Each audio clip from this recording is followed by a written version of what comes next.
যুক্তরাষ্ট্রের সবচেয়ে আধুনিক পঞ্চম প্রজন্মের স্থির যুদ্ধ বিমান F-35B নিয়ে নতুন উদ্বেগের তথ্য প্রকাশ করেছে মার্কিন প্রতিরক্ষা দপ্তর পেন্টাগন।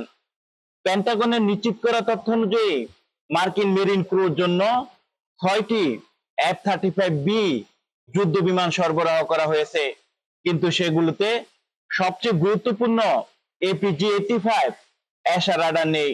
অর্থাৎ বিমানগুলো উঠতে সক্ষম হলেও পূর্ণাঙ্গ যুদ্ধ পরিচালনার জন্য এখনো প্রস্তুত নয়।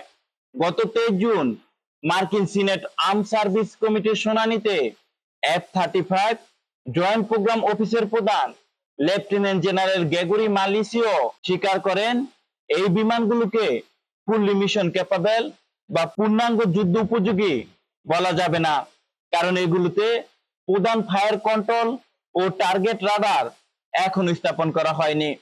জানা গেছে, লট 17 ব্যাচে এই 6টি যুদ্ধ বিমানে রাডারের পরিবর্তে নাকের অংশে বিশেষ ব্লাস্ট ওজন বসানো হয়েছে, যাতে বিমানের ভারসাম্য, অ্যারোডাইনামিক্স এবং F-35B এর স্বল্প দূরত্বে উড্ডয়ন ও উলম্ব অবতরণের সক্ষমতা বজায় থাকে। ফলে বিমানগুলো সীমিত প্রশিক্ষণ কার্যক্রমে ব্যবহার করা গেলেও আধুনিক নেটওয়ার্ক ভিত্তিক পূর্ণাঙ্গ যুদ্ধ পরিচালনার জন্য প্রয়োজনীয় সক্ষমতা তাদের নেই।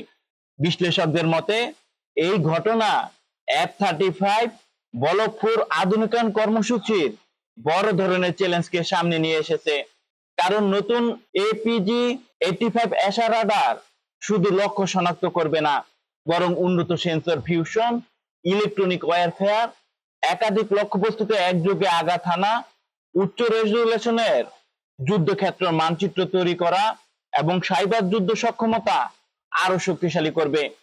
এই রাডারকে ব্লক 4 আপগ্রেডের অন্যতম গুরুত্বপূর্ণ প্রযুক্তি হিসেবে বিবেচনা করা হচ্ছে, যার মাধ্যমে চীন এবং রাশিয়ার ক্রমশ উন্নত সমন্বিত বিমান প্রতিরক্ষা ব্যবস্থার বিরুদ্ধে F-35 এর প্রযুক্তিগত শ্রেষ্ঠত্ব ধরে রাখার পরিকল্পনা করছে যুক্তরাষ্ট্র।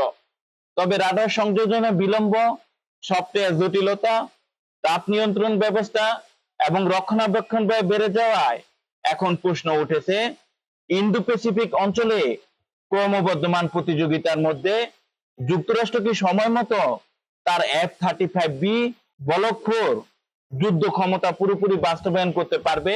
এখন সেই প্রশ্নের উত্তরে নজর রাখছে বিশ্বের প্রতিরক্ষা বিশ্লেষকরা।